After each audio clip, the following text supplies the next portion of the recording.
मैं जाती हूँ हम्म। और वो जब जानते हैं कि पहले से कांस्टेबल हैं, अच्छा। तो थोड़ा-सा वो डीप में चले जाते हैं। जैसे क्वेश्चंस हमें हमें लगता है कि वो डीप में चले जाते हैं। तो मैम पुलिस बैकग्राउंड से वो काफ़ी ज़्यादा पूछने लगते हैं। फिर मतलब उनका पूरा इंटरव्यू पुलिस पर ही फ़ोकस हो जाता है। तो वो मैम तो ऐसी स्थिति में हम्म। जी मैम। नहीं नहीं, पहले आप पूछ लीजिए, क्वेश्चन पूछ लीजिए, पहले आप अपना बात कंप्लीट कर हाँ, लीजिए। जी मैम। तो मैंने ऐसे 68 का इंटरव्यू दिया था, तो उसमें उन्होंने सारा क्वेश्चन हमसे पुलिस के बारे में ही पूछा। जिसमें मैं कुछ का जवाब दी और कुछ में मैंने सॉरी भी बोला। मैं मतलब फँस रही थी क्वेश्चन का जवाब देने में। तो मैम क्या-क्या पोर्शन को हमें तैयार करना चाहिए जिससे मतलब मैं फँसूँ नहीं, उनको जवाब दे सकूँ? आ, आप 68 में जब इंटरव्यू दिए थे तो आपसे कैसा क्वेश्चन पूछा गया था, पुलिस डिपार्टमेंट से रिलेटेड? हाँ जी मैम। मैम हमसे पूछा गया था कि एक कंडीशन दिया गया था हम्म। कि आप डीवाईएसपी हैं और हम्म। आपके एरिया में आप थाना में पोस्टेड है। आपके एरिया में एक मुखिया है, मुखिया की बहू के साथ घरेलू हिंसा हो रहा है हम्म। और उनकी जो बहू है वो शिकायत नहीं कर रही है हम्म। और आपको भी कोई शिकायत मतलब मुखिया के द्वारा भी नहीं आ रहा है। तो अगर आपको ऐसा कुछ नॉलेज जानकारी प्राप्त होती है, तो हम्म। आप उस समय क्या कदम उठाएँगी? इस टाइप का क्वेश्चन था।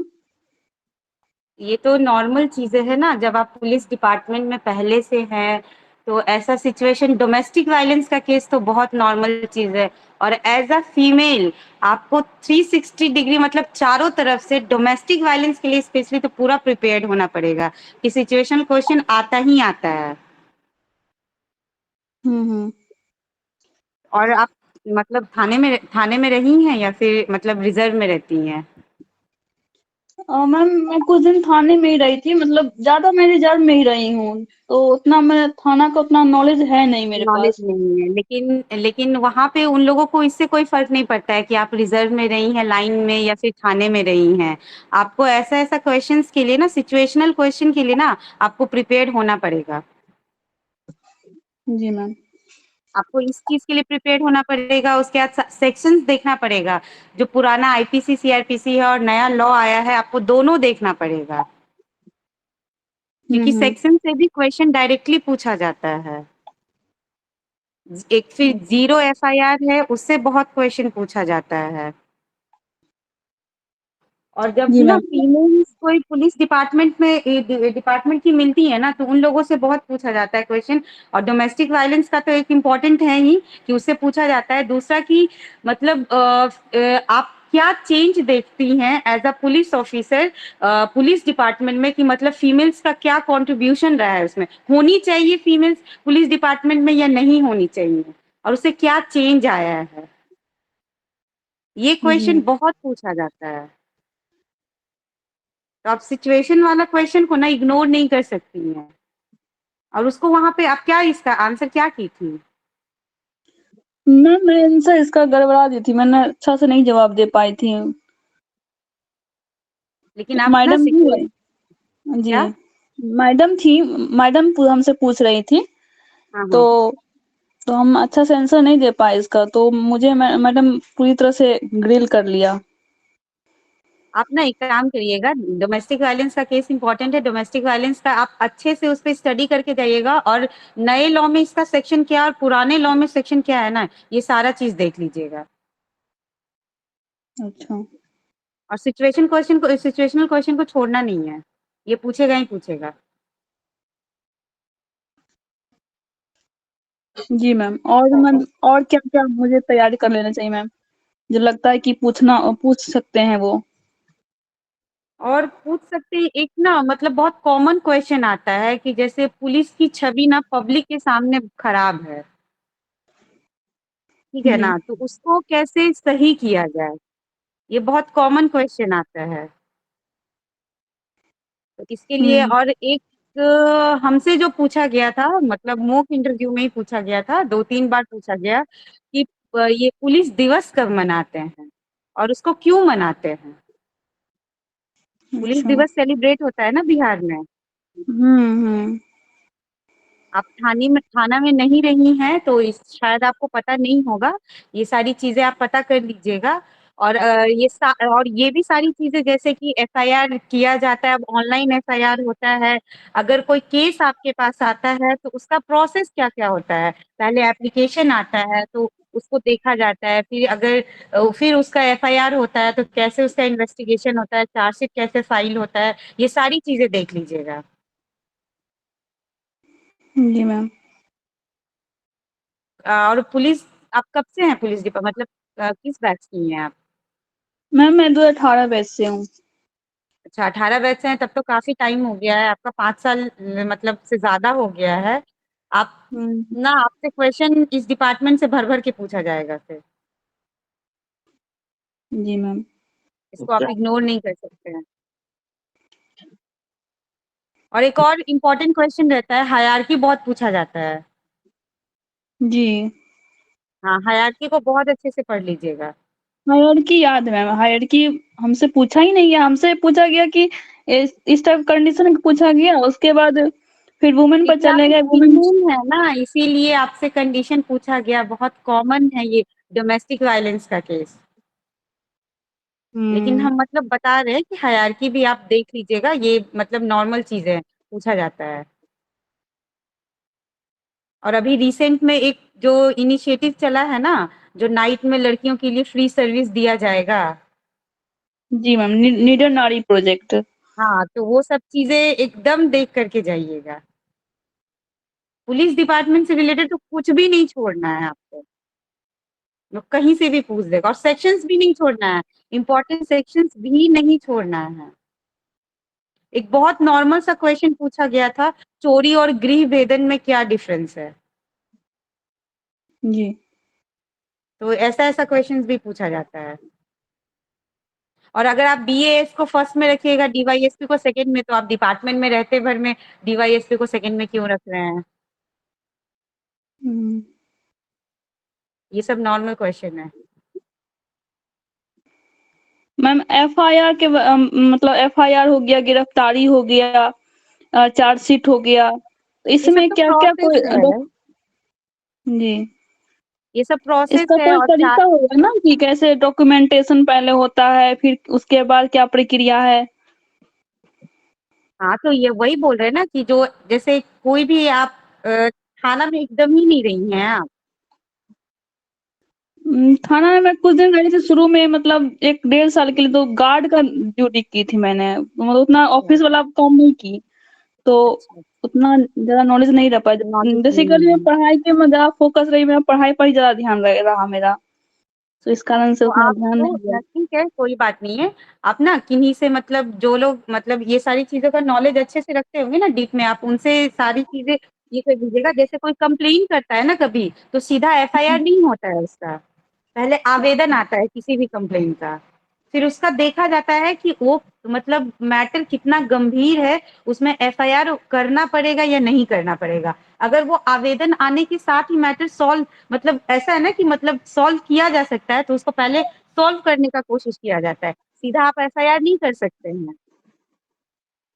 जी। आपके पास जैसे दो लोग झगड़ा करके आएंगे, मेरा क्वेश्चन है कि आपके पास दो लोग झगड़ा करके आएंगे तो आप उस सिचुएशन में क्या करिएगा।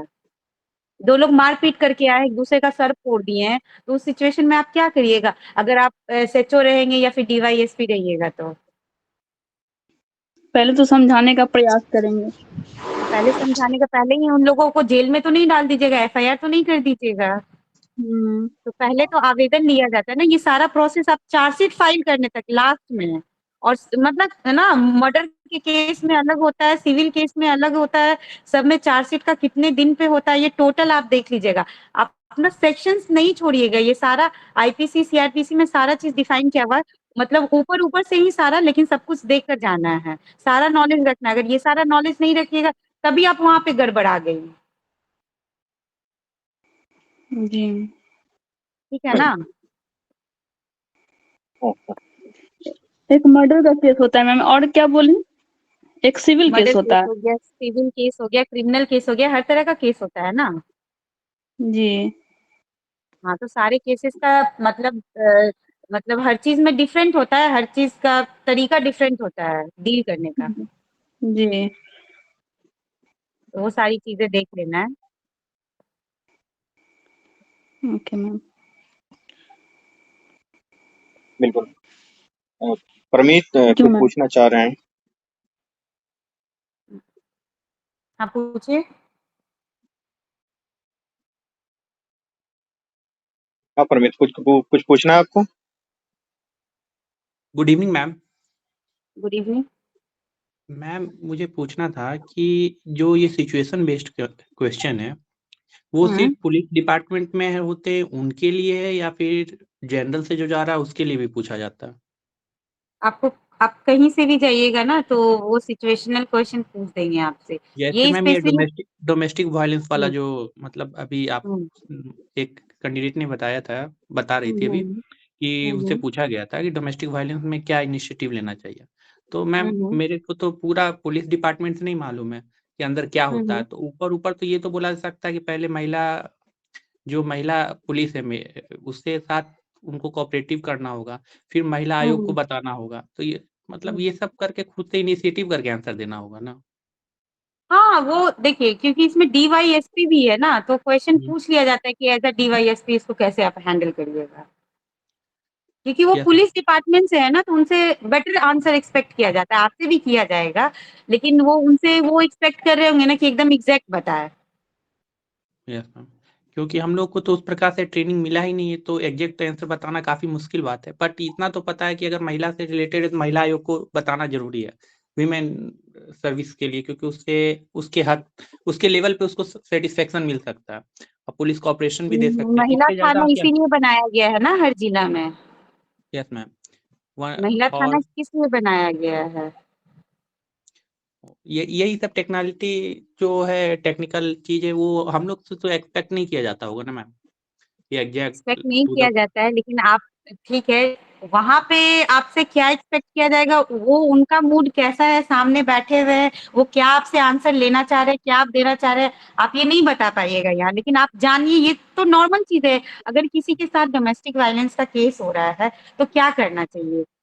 किसी के साथ कुछ भी होता है ना, डोमेस्टिक वायलेंस या ये कोई भी वायलेंस होता है ना, दिमाग में ये हुँ, होता है कि हमको पुलिस स्टेशन जाना है, हुँ। होता है ना? एक नॉर्मल जो होता है दिमाग में। तो अगर यस महिला मैम। के साथ कुछ भी होता है ना, जैसे डोमेस्टिक वायलेंस का केस आता है, तो हुँ, वो महिला ना आप बेसिक जान लीजिए कि वो महिला के पास राइट है ना कि वो 3 थाने में आवेदन दे सकती है। हुँ। एक अपने मायके के, एक अपने ससुराल के और एक महिला थाना में। Okay ma'am. ये 3 जगह दे सकती हैं। तो ये सब छोटी-छोटी चीज़ें अगर आप जान जाइएगा या फिर आप वहाँ उस तरीके से हैंडल करिएगा तो अच्छा होगा। Yes ma'am. नहीं, मेरे से एक मॉक में क्वेश्चन पूछा गया था मैम कि अच्छा। जैसे आप कहीं जा रहे हो एज ए हुँ, डीवाईएसपी आपने एक ढाबे पे खाना खाना स्टार्ट किया, वहाँ पे देखा हुँ, कि एक लेबर के तौर पे बच्चे से काम कराया जा रहा है, मतलब चाइल्ड लेबर हुँ, कराया जा रहा है। हुँ, हुँ, तो उस केस में आपका क्या एक्शन होगा? हुँ, अ, तो मैंने जवाब दिया कि उस पे कार्रवाई किया जाना चाहिए। तो वो बोला हुँ, कि वो बच्चा ही उस मतलब उस जो पिता है उसी का बच्चा है, उसी का घर अच्छा। का है, तब कैसे हुँ, एक्शन हुँ, लिया जाएगा? तो मैं यहाँ पे ब्लैंक हो हुँ, गया हुँ। मैम। वहाँ पे आप ब्लैंक हो गए लेकिन आपको वो पता होगा कि मैं तो लेबर एनफोर्समेंट ऑफिसर ही हूँ। हुँ, तो यहाँ पे वही वो लेबर इन बोले कि ये काम आपका नहीं लेबर एनफोर्समेंट डिपार्टमेंट का हाँ, है। हाँ, लेबर एनफोर्समेंट डिपार्टमेंट का है। हुँ, जब आप अगर आपको पता रहता है ये कि हाँ, ये तो मतलब पता रहता है कि लेबर एनफोर्समेंट डिपार्टमेंट का है, तो आप अपना मतलब जिस एरिया में है, वहाँ से जो नज़दीकी थाना रहता, वहाँ पे हुँ, आप कॉन्टैक्ट करते, तो वो चीज़ें वहाँ से फिर वो सॉल्व होता। Okay ma'am. मीन्स इसके लिए भी थोड़ा-सा प्रैक्टिकली मतलब ये सब कहाँ से यूट्यूब वगैरह से ही मिलेगा ना मैम? हाँ, यूट्यूब से मिलेगा या फिर आप कुछ सेलेक्टेड लोगों से बात करिएगा, वो लोग बता पाएँगे, जो लोग ग्राउंड लेवल पे काम कर रहे हैं, वो लोग बता पाएँगे। हर जगह से किसी भी नॉलेज का एक पर्टिकुलर सोर्स तो होता नहीं है। Yes ma'am.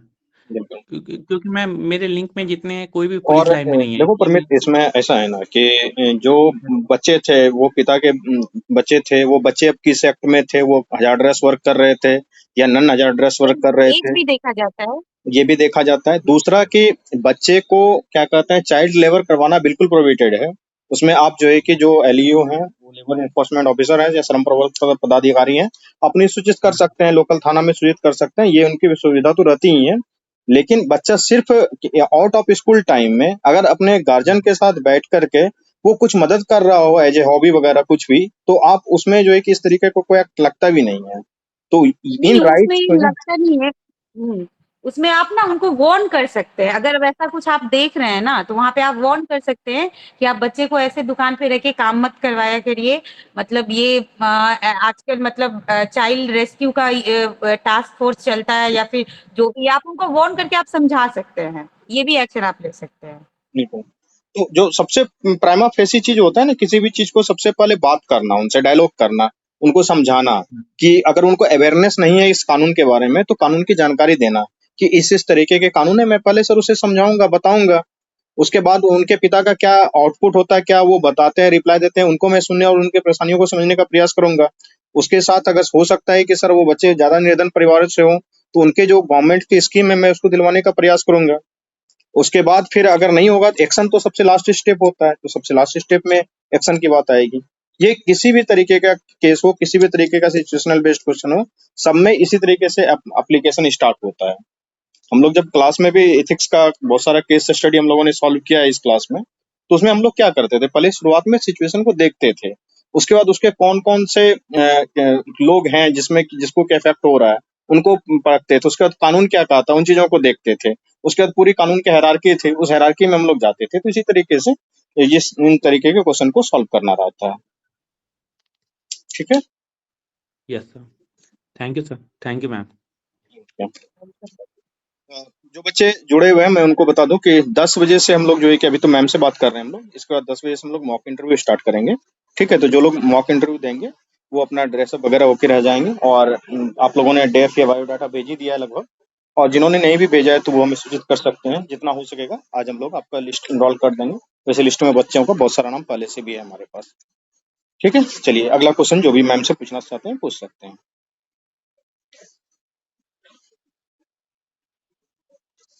जी नेक्स्ट क्वेश्चन किसी भी तरीके का आपका बीपीएससी से रिलेटेड हो आप पूछें, हम लोग यहाँ जवाब देने के लिए प्रेजेंट है आपके साथ। Hello ma'am. हेलो। हाँ मैम, एक और क्वेश्चन है मैम। एक ये कभी क्वेश्चन होता है कि आप महिला हैं, आप पुलिस में हैं, तो आपको क्या क्या समस्या मिला है, या फिर जो भी महिला पुलिस है उनको क्या क्या समस्या झेलना पड़ता है, तो इस क्वेश्चन का वर्क लाइफ कैसे जवाब बैलेंस देना कैसे चाहिए? मेंटेन करते हैं? जी मैम। हाँ, तो इसमें कुछ नहीं, तो जेन्युइन चीजें, मतलब क्या क्या समस्या मिला है और उसका सॉल्यूशन भी बताना है साथ में, कि गवर्नमेंट क्या क्या की है। ठीक है ना, सिर्फ समस्या नहीं बताना है। अगर ऐसा क्वेश्चन पूछा जाएगा ना, तो दोनों जी। पार्ट बताने हैं। जैसे अगर नाइट शिफ्ट में ड्यूटी पड़ जाता है, कहीं अकेले जाना पड़ जाता है, वो थोड़ा दिक्कत हो जाता है। जैसे पहले ये थाना में गवर्नमेंट मतलब अब क्रीच वगैरह सब कुछ का अरेंजमेंट करके रखी है, वो एक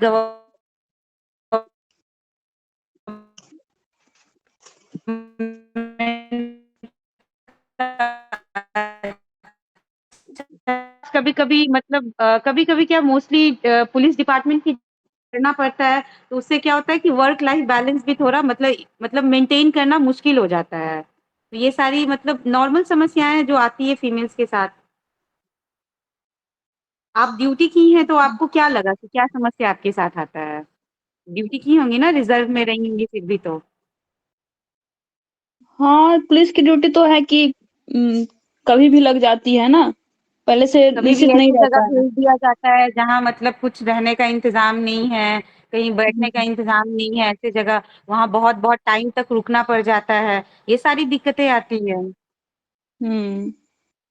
तो दोनों साइड बोलना है कि ये सारी दिक्कतें आती हैं, दूसरी साइड ये सारा व्यवस्था भी मतलब किया गया है गवर्नमेंट के साइड से, जैसे कि वॉशरूम वगैरह ये सब होना। उसके बाद फिर मतलब ये महिला डेस्क अलग एक जो पुलिस डिपार्टमेंट में बनाया जाता है, वो सारी चीजें हैं। हम्म। तो वो दोनों साइड बताना है जब ऐसे क्वेश्चन पूछा जाएगा तो। जहाँ भी आता है तो कम से कम दो दो महिला तो रहती हैं साथ में, तो इससे कोऑर्डिनेशन बन जाता है कि जो हाँ। को भी होता है तो वो हम लोग अपने में खुद सुलझा लेते हैं, या फिर कहीं उपाय होता है तो फिर उपाय भी हो जाता है फिर वहाँ पर। आप लोगों को तो और रिजर्व से ड्यूटी में भेजा जाता होगा, तो लंबे टाइम के लिए भेजा जाता होगा।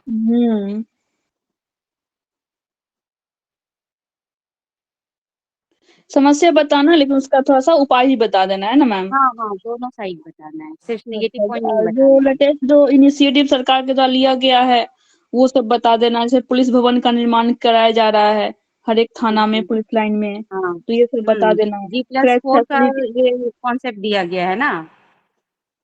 जी मैम? G+4 या G+3 का कंसेप्ट दिया गया है, जो पुलिस डिपार्टमेंट वगैरह बनता है वो सब में। क्रीच वगैरह हर चीज़ का व्यवस्था किया गया है कि मतलब उनके बच्चे भी वहाँ पे रह सकते हैं, जितना देर ड्यूटी में है उतने देर के लिए। हर एक वो सारी पुलिस लाइन चीज़ें में क्रैश फैसिलिटी बनाया गया है। हाँ, पुलिस लाइन में भी बनाया गया है। हुँ, ठीक वो है मैम, सारी थैंक चीज़ें यू। हो सकती हैं। ओके, अगला सवाल।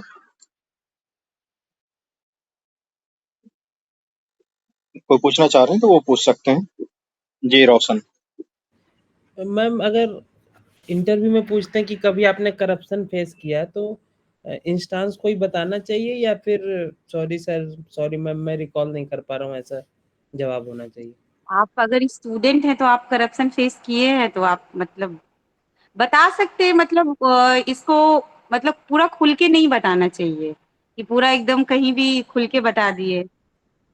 आप ये इसको मतलब कवर कर सकते हैं कि अब डिजिटल इंडिया के कारण ये सारी चीजें कम हो रही है और आने वाले टाइम में एकदम खत्म होने का तो 0% पे तो नहीं ला सकते हैं, कम हो सकती है। जैसे हमसे एक बार क्वेश्चन पूछा गया था ना कि आप पुलिस डिपार्टमेंट में हैं तो क्या आप ये बता सकते हैं कि आप मतलब क्राइम 0% मतलब सोसाइटी में क्राइम एकदम 0% कभी हो सकता है? तो ऐसा कभी नहीं हो सकता है, कम हो सकता है वो। बिल्कुल।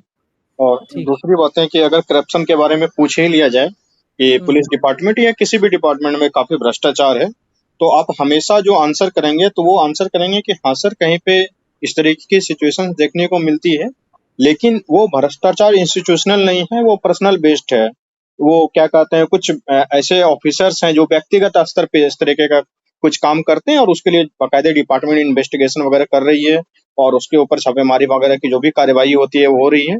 और जब से ये डिजिटल इंडिया आया है और सारी चीजें लगभग डिजिटल हो गई है, आपको पुलिस में भी पता होगा CCTNS लग गया है, अब तो EFIR वगैरह का भी सिस्टम ला दिया है। और जब से ये नया वाला जो कानून BNS लागू हुआ है, इसमें तो सारे के सारे ई हो गए हैं, E-साक्ष्य है, उसके बाद फिर आपका E-पुलिसिंग वगैरह का सारा एप्लीकेशन तो ऑनलाइन ही हो गया है। तो इस तरीके से जो भ्रष्टाचार की चीजें हैं वो धीरे धीरे घट ही रही है। कभी भी इंटरव्यू में निगेटिव बातों को ऊपर नहीं करना है। अगर गवर्नमेंट का निगेटिव फैक्ट्स दिख भी रहा है तो उसको आपको ढकना है। क्यों? क्योंकि आप खुद एक सिविल सर्वेंट बनने जा रहे हैं, और जब आप सिविल सर्वेंट बनेंगे तो आप गवर्नमेंट के रिप्रेजेंटेटिव होंगे।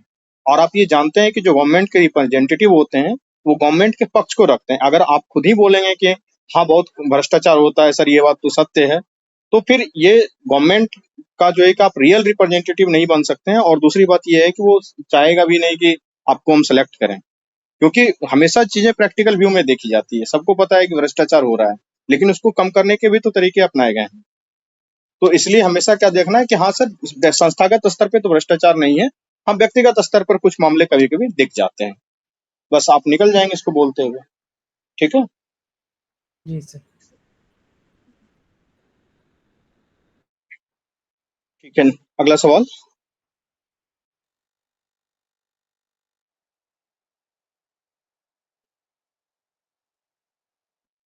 जी पूछिए अमित। मैम, एक सवाल था मैम, ये एलईओ हम्म, को अपना पर्सनल व्हीकल मिलता है मैम? हाँ, हाँ, एलईओ को अपना पर्सनल व्हीकल मिलता है। इस ज्वाइनिंग से या मैम का मतलब कुछ प्रमोशन होने के आप बाद जिस दिन मिलता से है? नहीं, नहीं, जिस दिन से आप ऑफिस ज्वाइन कर लीजिएगा आपको उस दिन से ऑफिस, गाड़ी सब कुछ मिलता है। अब तो ऑपरेटर भी ऑपरेटर भी अलॉट हो गया है। Yes ma'am. रियो में मैम तो इसका ये प्राइस स्ट्रक्चर एमओ का ma'am? Ammo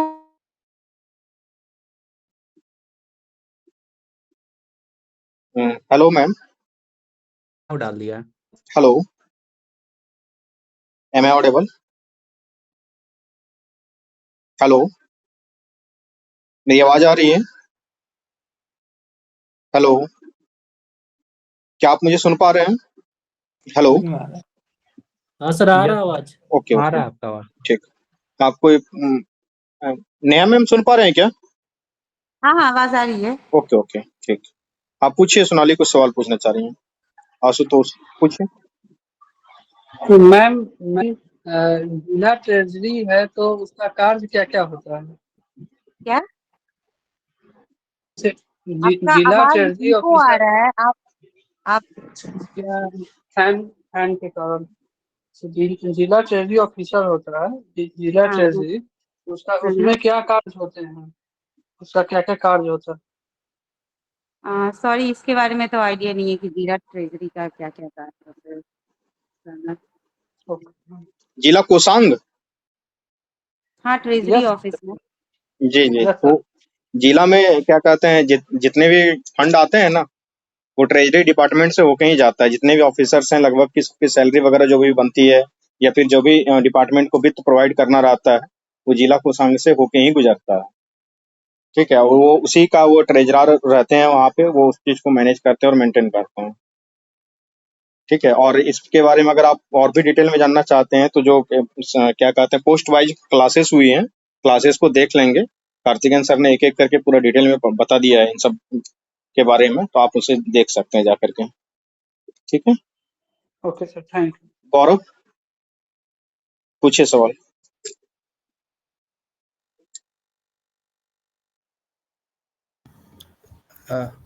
good evening sir, good evening ma'am.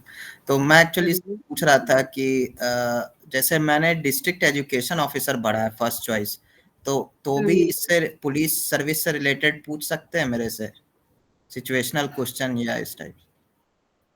आप पूछ सकते हैं। आप डीवाईएसपी को टॉप 5 में रखे हैं?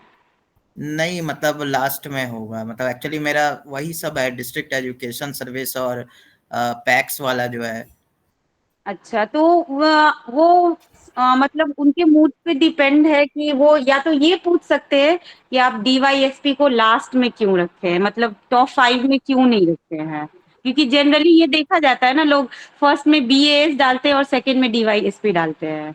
तो वो पूछा जा सकता है आपसे ये क्वेश्चन कि आप डीवाईएसपी को लास्ट में क्यों रखते हैं, कोई रीजन। मतलब सिचुएशनल क्वेश्चन उससे रिलेटेड, जैसे आप अभी जो डिस्कस कर रहे हैं इस टाइप से। सिचुएशनल क्वेश्चन पूछा जा सकता है। देखिए, ये सारी सिचुएशनल क्वेश्चन है ना। आप सिविल सर्विसेज की किसी भी पोस्ट पे रहिएगा, तो आप मैजिस्ट्रेट बन के ड्यूटी करिएगा, आप कहीं किसी भी केस को देखने जाइएगा, तो हर केस में आप मतलब इन्वेस्टिगेट करिएगा, तो हर जगह तो आपको सिचुएशन ही फेस करना पड़ रहा है। तो सिचुएशनल क्वेश्चन के लिए आप प्रिपेयर रहिए। जी मैम। अच्छा, जैसे एक जी जी। जैसे आपका ड्यूटी लगेगा, जैसे मेला वगैरह में, दुर्गा फेस्टिवल में ड्यूटी लगता है, वहां पे बहुत ज्यादा जैसे मतलब ईद वगैरह या फिर मतलब ये सब में वायलेंस हो जाता है ना कम्युनिटी के बीच में। तो वो सब ऐसा सिचुएशन राइज होगा, आपको वहां पे मैजिस्ट्रेट बना के भेज दिया गया है, तो आप क्या करिएगा फिर? कैसे आप कंट्रोल करिएगा वहां पे आप प्रेजेंट हैं, क्योंकि आपकी रिस्पॉन्सिबिलिटी होगी, आप मैजिस्ट्रेट बन के जाइएगा तो। और मैजिस्ट्रेट तो कोई भी बन सकता है, उसके लिए पुलिस डिपार्टमेंट का होना जरूरी नहीं है। ठीक है ना? तो सिचुएशनल क्वेश्चन आप कोई भी पोस्ट दीजिए, प्रेफरेंस दीजिए, आपसे पूछा जाएगा। दूसरी बात ये भी है कि अगर सिचुएशनल क्वेश्चन आपसे इंटरव्यू में पूछा जाता है, उसका अगर आप जवाब नहीं देते तो वो थोड़ा सा नेगेटिव ही जाएगा आपका। वो आपका इसलिए प्रेजेंस ऑफ माइंड चेक करते हैं। क्योंकि कोई जैसे भी। मैम एक जी जी जी बोलिए गौरव। बोलिए सर। मैं वो क्वेश्चन एक्चुअली मॉक में सर ने पूछा था कि जो अल्कोहल प्रोहिबिशन से जो भी मतलब आपका क्या मत है कि उसको खोल के और एजुकेशन पे पैसा खर्च कर देना चाहिए इस टाइप से।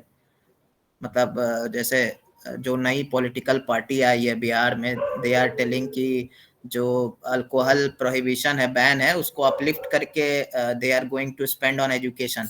तो इस पे आपका क्या मतलब मत है? तो मैंने शायद एक्सट्रीम सेंटेंस ये बोल दिया था कि money spend on education from any place is good. तो इसमें कैसे मतलब टैकल कर सकते हैं इसका?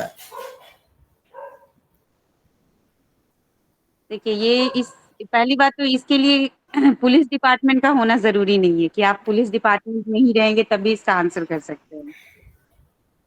और जैसा कि है कि अल्कोहल को मतलब उस वहां से लेकर के कहीं से भी एजुकेशन डिपार्टमेंट में पैसे खर्च करना ये ठीक है, मतलब सही है, लेकिन उसके लिए कि जो गवर्नमेंट इनिशिएटिव लाती है ना वो कितना इफेक्टिव है और उस पे कहाँ से पैसे खर्च होना ये ज्यादा इम्पोर्टेंट है।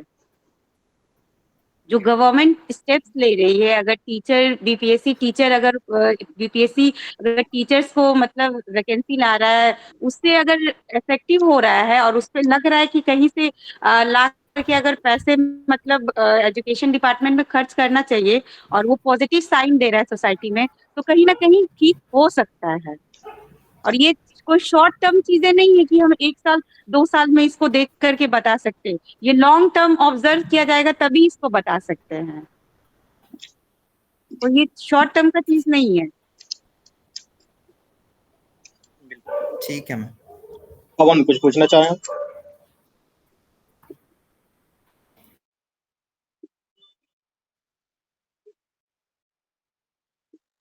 पवन, रोशन।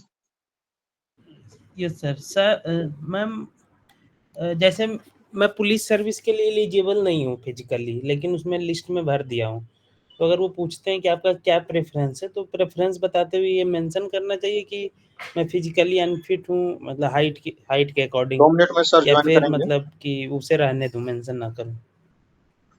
नहीं भी कर सकते हैं मेंशन, अगर आप करिएगा मेंशन, अगर आप डाल दिए टॉप 5 में डाल रहे हैं आप, हाँ हाँ तो टॉप 5 में आपका हाइट के लिए आप एलिजिबल नहीं है, जी, हाइट के तो लिए, हाइट के अनुसार तो ऐसे भी आपको वो नहीं मिलेगा क्योंकि इंटरव्यू के दिन ही मेडिकल होता है वो।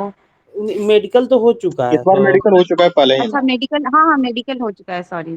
तो मैं उसमें रिजेक्ट हो चुका हूँ। तो अगर वो पूछते हैं कि आपका क्या प्रेफरेंस है, तो मैं स्टार्टिंग के जो 3 पुलिस सर्विस वाले उसको ओमिट करके 4 से बोलना स्टार्ट करूँ, या पुलिस सर्विस बोलते हुए नहीं बोलूं? नहीं, आप बता सकते हैं कि सर मैंने प्रेफरेंस में डाला था लेकिन मेडिकल में मतलब ये मैं मतलब छट गया हूँ, मैं सेलेक्ट नहीं हो पाया हूँ हाइट के कारण, आप बता सकते हैं।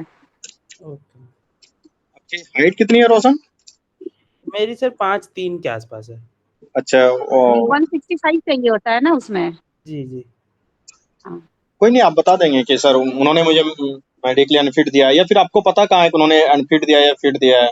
आप इस बात को खोल नहीं भी बताते तो भी चलेगा।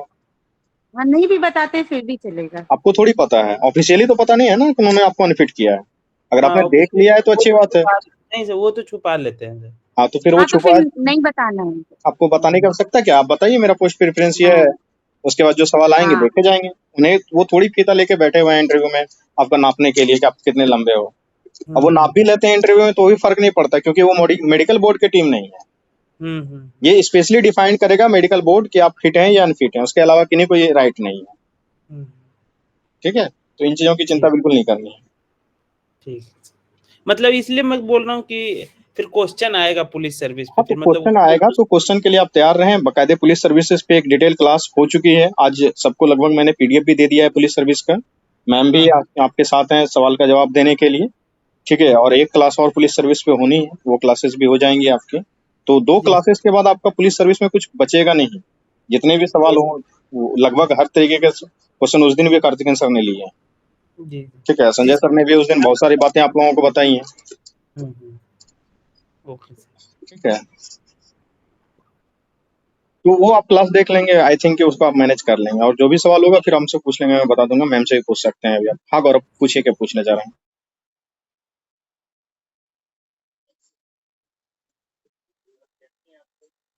गौरव, अपने हैंड रेज किया हुआ है। Good evening ma'am.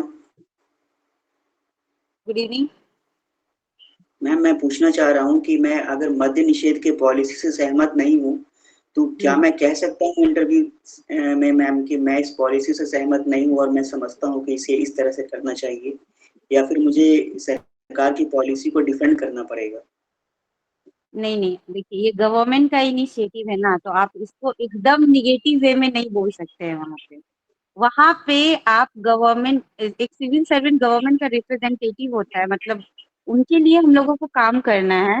उनकी ही आप अगर कल को आप सिविल सर्वेंट बन जाते हैं ना, हो सकता है आप उसी डिपार्टमेंट में चले गए और उसी इनिशिएटिव को आपको इम्प्लीमेंट करना पड़ेगा ग्राउंड लेवल पे। तो आप ऐसा थोड़ी बोल सकते हैं हमको ये पसंद नहीं है तो हम ये नहीं करेंगे। आप ये नहीं बोल सकते हैं ना। आप ना मतलब मैम अगर वो बार-बार उसके बोलते हैं सपोर्ट कि में क्या आप ना, आपको अगर ऐसा कुछ मतलब बोलना भी है ना, तो पहले आपको सपोर्ट में बोलना है, और साइड में आप ये बोल सकते हैं कि मेरा मतलब व्यू है ऐसा कि मतलब ऐसा भी करना चाहिए तो ये बेटर हो सकता है इन फ्यूचर के लिए। आप एकदम उसको ना साइड नहीं कर सकते नेगेटिव बोल के कि नहीं हम इससे सहमत ही नहीं है। वैसे सरकार आप की क्या पॉलिसी क्या को आर्ग्यूमेंट देना पॉजिटिव चाह रहे हैं? थोड़ा सा आर्ग्यूमेंट देके बताएं गौरव। नहीं नहीं सर, मैं समझना चाह रहा हूँ कि कोई भी सरकार की पॉलिसी है उसको पहले पॉजिटिव बताना है, उसके बाद उसका थोड़ा क्रिटिसिज्म बताना है कि ये ऐसे हो नहीं, सकता है। कोई भी मैं सरकार की पॉलिसी में यही फॉलो करना पड़ेगा। मैक्सिमम चीजें आप चूंकि रिप्रेजेंटेटिव ऑफ गवर्नमेंट बनने जा रहे हैं, सीधा सीधा ध्यान रखें। सरकार आज कहती है मद्य निषेध, तो हाँ मद्य निषेध। कल सरकार बोल देती है कि मद्य निषेध खत्म, तो मद्य निषेध खत्म। सरकार के झंडा बरदार हैं आप, इस बात को एकदम कान में बांध लें। सरकार कह रही है तो चलना है। आप एज ए सिविल सर्वेंट होकर के तो मतलब कि अगर पॉजिटिव क्रिटिसिज्म कुछ है तो आप बता सकते हैं, और उसमें अगर सुधार के लिए कोई बातें हैं तो वो भी बता सकते हैं, उसमें कोई आपत्ति नहीं है। लेकिन इंटरव्यू बोर्ड में खास करके इस बात को ध्यान रखना है कि जो सरकार की पॉलिसी है उसको अगर क्रिटिसाइज आप कर रहे हैं तो क्रिटिसिज्म के साथ साथ सॉल्यूशन होना चाहिए। क्रिटिसिज्म है भी तो आपका ठोस क्रिटिसिज्म होना चाहिए, लेकिन पहले सरकार की पॉलिसी को अप्रिशिएट ही करना है, उसके बाद इन सब चीजों को लेके जाना है। आप बताइए आप क्या उसके अगेंस्ट में बताना चाह रहे थे? मैं वही सुनना चाह रहा हूँ आपका। नहीं सर, मैं वही कहना चाह रहा हूँ कि हाल फिलहाल में इस पॉलिसी के बारे में काफी चर्चा हो रही है। जन स्वराज पार्टी ने भी कहा है कि ये गलत पॉलिसी है, और सर जो मैं अपने आसपास भी देखता हूँ तो मैं देख पाता हूँ कि सर बहुत ज्यादा अवैध शराब बिक रहा है और कुछ खासा असर नहीं पर इस पॉलिसी का हो पा रहा है। तो यही मैं शराबबंदी कहना की चाह रहा असर था अच्छी सर। नहीं हो पा रही, आपका ये कहना है ना?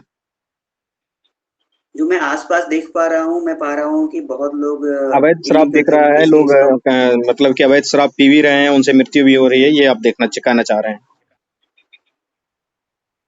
यस सर, मैं यही कहना जो चाह रहा हूँ। शराबबंदी जब पॉलिसी लागू हुई है 2015 से, ठीक है, उसके बाद महिलाओं की हिंसा में कितनी गिरावट आई है, लोगों के हेल्थ में कितना इम्प्रूवमेंट जी आया है, सोशल जो क्या कहते हैं शांति आई है, जो सोशल समाज में एक शांति सिक्योरिटी। आई है, इस पे आपका क्या विचार है?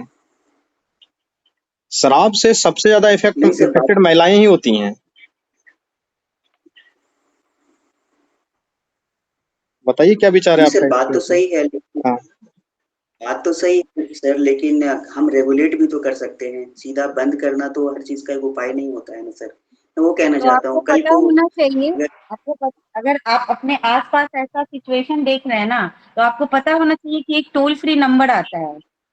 अगर उस पे जी आप कंप्लेन करिएगा ना, तो वहां पर जी वो हेडक्वार्टर पटना में वो जाती है पुलिस डिपार्टमेंट में। उसके बाद फिर वो उसका लिस्ट निकलता है। लिस्ट निकल के जिस एरिया का कंप्लेन रहता है ना, उस एरिया के पर्टिकुलर थाने को भेजा जाता है। फिर वहां लोग करके वहां पे ये छापामारी भी होती है।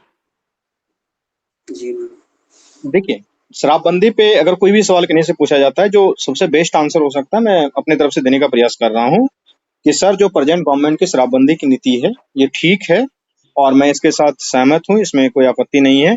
जो अवैध शराब की घटनाएं हो रही है उसको कंट्रोल करने के लिए सरकार ने अलग अलग तरीके का मेजर्स उठा रहा है, और उसमें जो एक और भी पुलिसिया कार्रवाई वगैरह की जरूरत है, अवेयरनेस की जरूरत है, पहली बात। दूसरी बात की जो आने वाली पार्टी ये बोल रही है कि हम शराबबंदी को हटा देंगे और उसके बाद जो है कि क्या कहते हैं आपका उसे रेवेन्यू अर्न करेंगे, तो अगर अगली सरकार इस तरीके से शराबबंदी की पॉलिसी को हटाती है तो सर ठीक है, लेकिन मैं चाहूंगा कि अगर मुझे उस पॉलिसी में पॉलिसी मेकर के रूप में भूमिका निभाने को मिलेगा तो मैं चाहूंगा कि पॉलिसी शराबबंदी हटे, लेकिन वो रेगुलेटेड तरीके से हटे। कुछ शहरों में, कुछ रेस्टोरेंट्स में, बार्स में इत्यादि जगहों पे, 5 स्टार होटल में, इन सभी जगहों पे ही शराब मिल पाए और शराब खरीदने वाले व्यक्ति का बाकायदे आइडेंटिफिकेशन, चाहे आधार कार्ड हो या जो भी हो, उनको उनसे लिया जाए। शराब पीने का एक प्रेमाइसिस निश्चित हो, शराब की मात्रा निश्चित कर दी जाए, ताकि जो सोशल शांति आई है हमारे समाज में, खास करके महिलाओं, बच्चों पर, जो क्या कहते हैं, जो लेबरर क्लास है, उनके ऊपर जो इम्पैक्ट सही हुआ है, उससे उसके हेल्थ में सुधार हुआ है, वो फिर हमको निगेटिव रिpercussions में ना लेके चले जाए। तो आप इसको इस तरीके से मैनेज कर सकते हैं। क्योंकि आप जी सर, थैंक यू सर। हमेशा सरकार के जो है कि रिप्रेजेंटेटिव बनने जा रहे हैं, और सरकार जो भी पॉलिसी बनाएगी उसके साथ आपको चलना पड़ेगा। जैसे मैम ने भी बताया ना कि आप ये मना नहीं कर सकते किसी चीज को ना, कि ये सरकार बोल रही है, तुम ये पॉलिसी दे दी है इम्प्लीमेंट करने के लिए, और मुझे पसंद नहीं है तो मैं तो लागू ही नहीं करूंगा। वैसे मान लीजिए कि अभी प्रशांत किशोर की पार्टी तो आई नहीं है, सत्ता में आती है नहीं आती मुझे पता नहीं, अगली आप और किसी भी सेलेक्ट होके चले। पॉलिटिकल पार्टी को सपोर्ट नहीं करना है वहाँ, हाँ जी सर। बिल्कुल। जी मैम। अब मान लीजिए आपको न्यूट्रल बन के रहना है। अभी मुख्यमंत्री माननीय नीतीश कुमार जी हैं, इन्हीं के समय में आपका सिलेक्शन हो जाता है। अभी आपको बोला जाएगा शराबबंदी लागू करने के लिए, क्या आप लागू नहीं करेंगे? बिल्कुल आप लागू करेंगे ना। तो इसीलिए जी पॉलिटिकल सर। पार्टी के डिसीजन से हटके हमको सिर्फ और सिर्फ सरकार के डिसीजन को देखना रहेगा। ठीक है। दूसरा एक सवाल काफी बच्चे पूछ रहे थे कि जो ये जी सर। क्या कहते हैं, इनका इजराइल ने हत्या किया है किनका अभी लेबनान में, मैं नाम भूल रहा हूँ उसका। सर हसन नसरल्ला। हाँ, हसन नसरुल्लाह का जो हत्या हुआ है, उसके केस में क्या हो रहा है कि अलग अलग जगहों पे भारत में भी प्रोटेस्ट हो रहे हैं, और आज भी मीडिया में ये देखा जा रहा था कि कुछ लोगों ने क्या किया है कि प्रधानमंत्री को लेटर तक लिखा है कि वो आतंकवादी नहीं है, इस तरीके से जो है कि उन्होंने जो है कि आतंकवाद के खिलाफ ही लड़ाई लड़ी है। और जम्मू कश्मीर में, लखनऊ में, दिल्ली में, अलग अलग जगह पे हसन नसरुल्लाह के समर्थन में प्रोटेस्ट हो रहा है। इन पे बहुत सारे बच्चों का सवाल आ रहा था कि किन्हीं का कोई सवाल था, किनका सवाल था ये पूछे जरा, इनका आंसर मैं कर दूं, मैम भी कर देंगे। किन्होंने मैसेज किया था मुझे इस सवाल को लेकर के, हैं वो? देखिए मैं सवाल को डिजाइन कर देता हूँ खुद से ही। सवाल ऐसा था कि हसन नसरुल्लाह के समर्थन में भारत में, कश्मीर में, लखनऊ में, अलग अलग जगहों पे प्रोटेस्ट देखने को मिल रहा है। तो आप इस प्रोटेस्ट को किस रूप में देखते हैं? पहली बात समझिए कि प्रोटेस्ट करने का राइट हर भारतीय को है। हमारे यहाँ freedom of speech and expression है, वो प्रोटेस्ट कर सकते हैं। उस प्रोटेस्ट में अगर किसी भी तरीके से कोई भी नारा ऐसा लगाया जाएगा जो कि हमारे देश या फिर हमारे किसी और राष्ट्रों, विदेश के बारे में भी, किसी और देश के बारे में भी कुछ ऐसा नारा लगाया जाए जो हमारे विदेशी संबंध उनके साथ खराब होते हैं, तो बिल्कुल उनको रिस्ट्रिक्ट कर देंगे। जो प्रोटेस्ट में परमिशन देंगे उनको स्पष्ट तरीके से लिखित परमिशन मिलेगा कि आप कोई भी ऐसा नारा, कोई भी ऐसा स्लोगन, कोई भी पोस्टर, कोई भी बैनर ऐसा आप नहीं दिखाएंगे जिससे कि हमारे विदेशी संबंध किसी भी देश के साथ खराब होते हैं। पहली बात, आप अपने freedom of speech and expression के तहत ही प्रोटेस्ट कर सकते हैं, उससे ज्यादा नहीं। दूसरा, जो लेबनान का हिजबुल्लाह समूह है, वो हमारे यहाँ जो है कि क्या कहते हैं, आतंकवादी के लिस्ट में नहीं है। इस चीज को ध्यान रखिएगा। भारत सरकार की आतंकवाद की एक लिस्ट है पूरी, आप होम मिनिस्ट्री की वेबसाइट पे जाएंगे आपको दिख जाएगा, लेकिन हिजबुल्लाह का समूह जो है वो आतंकवादी के लिस्ट में नहीं है। तो इस चीज का ध्यान रखेंगे। ठीक है। और किसी का कोई सवाल है? क्वेश्चन फिर से रिपीट कर जी सर, ये आर्टिकल 19 है, उससे भी ये जुड़ा हुआ है ना कि हम बिल्कुल शांतिपूर्ण तरीके से प्रोटेस्ट कर सकते हैं। बिल्कुल प्रोटेस्ट कर सकते हैं। जैसे कि अभी जो है कि क्या कहते हैं, कनाडा में जो प्रोटेस्ट हुआ था सिखिज्म को लेकर के, खासकर काफी प्रोटेस्ट होता है, आप लोग जानते हैं। तो कनेडियन गवर्नमेंट का कहना है कि हमारे यहाँ भारत के विरुद्ध प्रोटेस्ट होता है, खालिस्तान का डिमांड होता है, वो हमारे यहाँ वो विद इन द लॉ होता है, और हम उसका जो है कि हमारे यहाँ चूंकि freedom of speech and expression है, इसलिए मैं उस पर कुछ आपत्ति नहीं करता हूँ। लेकिन अगर कनाडा सरकार का आप पूछेंगे कि कनाडा सरकार की क्या पॉलिसी है, तो कनाडा सरकार अखंड भारत का हमेशा समर्थन कर रहा है। ठीक है। तो सेम टू सेम उसी तरीके से हमारा भी है, हमारे यहाँ freedom of speech and expression है, कोई दिक्कत नहीं, वो प्रोटेस्ट करें, लेकिन प्रोटेस्ट ऐसा होना चाहिए जिसमें कि हमारे विदेशी संबंध किसी भी देश से खराब ना हो, ना इजराइल से खराब हो, ना ईरान से खराब हो, ना लेबनान से खराब हो। इस बात का बिल्कुल ध्यान रखा जाना चाहिए उस प्रोटेस्ट में। उसके वीडियोग्राफी वगैरह कराएंगे, बहुत सारे टेक्निक है, वो आप बता सकते हैं। ठीक है, पूछिए, अगला सवाल पूछिए मैम से।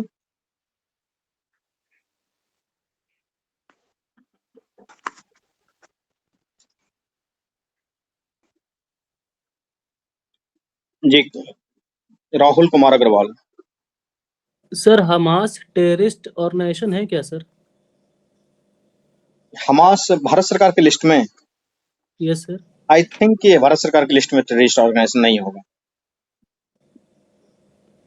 वैसे तो सर हिजबुल्लाह के यस बारे में सर। तो मुझे कंफर्म पता है कि वो नहीं है, हमास भी नहीं होगा जैसा मुझे लग रहा है, वो लिस्ट को देखना पड़ेगा एक बार।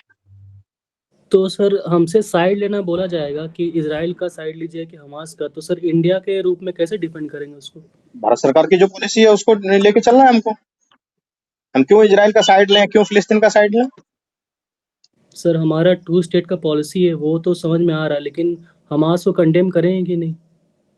देखिए, जैसे कि इजराइल ने जो वहां पे बमबारी की है, ठीक है, और काफी सारे बच्चे मरे हैं, वो वार के यूएन के वार रूल के अगेंस्ट हैं, तो वो बस बिल्कुल इजराइल को भी क्रिटिसाइज करने से पीछे नहीं रहना है। हमास ने जो क्या कहते हैं वार स्टार्ट किया था, टेरर का काम स्टार्ट किया था जब पिछले बार 7 अक्टूबर 2023 को, तो वो भी गलत था, तो उसको भी क्रिटिसाइज करना है। हमारी सरकार की पॉलिसी स्पष्ट है, हम क्या कहते हैं इजराइल और फिलिस्तीन के बीच में 2 ही राष्ट्र सिद्धांत का बिल्कुल समर्थन करते हैं। Okay sir. ठीक है, और अभी जो ब्लू लाइन पे हो रहा है, आपको पता है कि लेबनान और इजराइल के बीच में जो एक बॉर्डर लाइन, उसको ब्लू लाइन हम लोग बोलते हैं, वहां पे यूएन पीस कीपिंग मिशन के तहत हमारे भी भारत के सैनिक वहां पे गए हुए हैं, और उस सैनिकों के ऊपर वहां पे लेबनान के में हमला करने के दरमियान इजराइल वहां भी हमला कर रहा है। तो भारत सरकार ने बाकायदे कहा है कि जो यूएन की लाइन है उसकी शांति और अखंडता को ध्यान में रखा जाए, उसकी अखंडता को ध्यान में रखा जाए। ठीक है, तो ऐसा नहीं है कि ओके सर। किसी भी एक का पक्ष लेने की कोई आवश्यकता नहीं है, बिल्कुल किसी भी मैटर पे जो भारत सरकार का ऑफिशियल स्टैंड है उसी स्टैंड पे हमको भी चलना है। ठीक है ओके सर। जी, पूछें अगला सवाल। Good evening sir. Good evening ma'am. Good evening.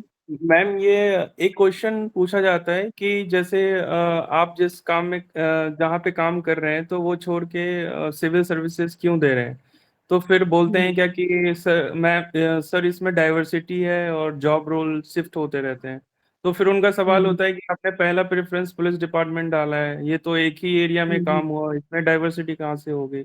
इसका क्या आंसर दे सकते हैं हम लोग? एक तो देखिए इसमें एक साइड ये भी है कि आप कौन सा काम छोड़ के आ रहे हैं, किस डिपार्टमेंट का, किस तरीके का, मैम ये वो एक फिशरी साइड सर्विस। देखा जाता है। हाँ अच्छा अच्छा, बोलिए मैम। बताइए।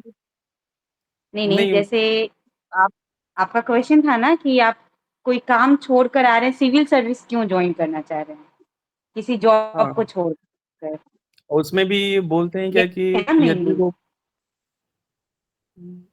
यस मैम, इसमें एक्चुअली आप क्वेश्चन बताइए। ये लोग पूछने लगते हैं कि मान लीजिए पुलिस तो मतलब एक ही एरिया में काम करती है, तो यदि ये बोला जाए कि जो प्रेजेंट जॉब है वो भी एक ही एरिया में काम हो रहा है उसमें भी, तो कैसे आपको लग रहा है कि ये डाइवर्सिफाइड वे में आप खुद को मतलब उस रोल में डालना चाहते हैं क्योंकि डाइवर्सिटी है?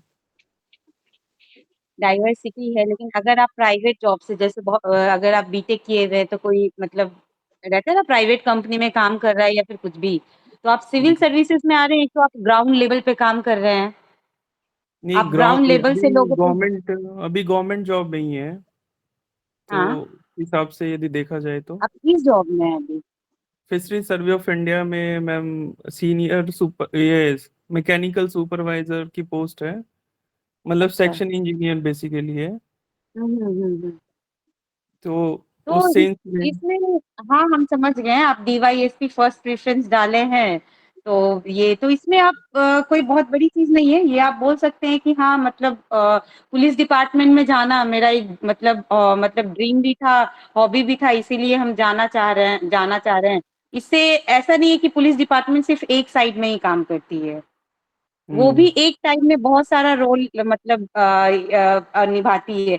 ऐसा नहीं है कि पुलिस डिपार्टमेंट सिर्फ है तो सिर्फ पुलिस डिपार्टमेंट का आप एक चीज देखिएगा जो लोकल रहती है, जो कांस्टेबल है, सब इंस्पेक्टर है, डीवाईएसपी हैं, ये लोग हैं, वो सिर्फ मतलब लोकल पुलिस का ही काम नहीं करते हैं, वो लोग इन्फोर्समेंट का भी काम कर रहे हैं, मतलब जैसे फेस्टिवल वगैरह हुआ तो आप उन्हीं लोग को देखिएगा, आप वो लोग ट्रैफिक में भी काम कर रहे हैं, ठीक है। अगर कहीं कुछ इंसिडेंस होता है तो वो लोग वहां भी पहुंचते हैं, जबकि जैसे इन्फोर्समेंट मतलब मद्य निषेध इंस्पेक्टर अलग होते हैं, ये सारी जगह मतलब अलग अलग डिपार्टमेंट में भी का है ना, पुलिस डिपार्टमेंट बना हुआ है ना, यस मैम। ESI है, लेकिन लोकल पुलिस जो है वो हर एरिया में काम करती है। अच्छा। इसकी भी डाइवर्सिटी अपने में है, ये नहीं है कि हाँ सिर्फ वो डिफेंस वाला चीज देख रहा है, ये सिर्फ डाइवर्सिटी नहीं है, तो इसको आप डिफाइन कर सकते हैं। Other than implementation of rule and regulations, जो भी मतलब अदर देन IPC या CRPC, उसके अलावा कोई डाइवर्सिटी उस टाइप की नहीं होती है ना मैडम?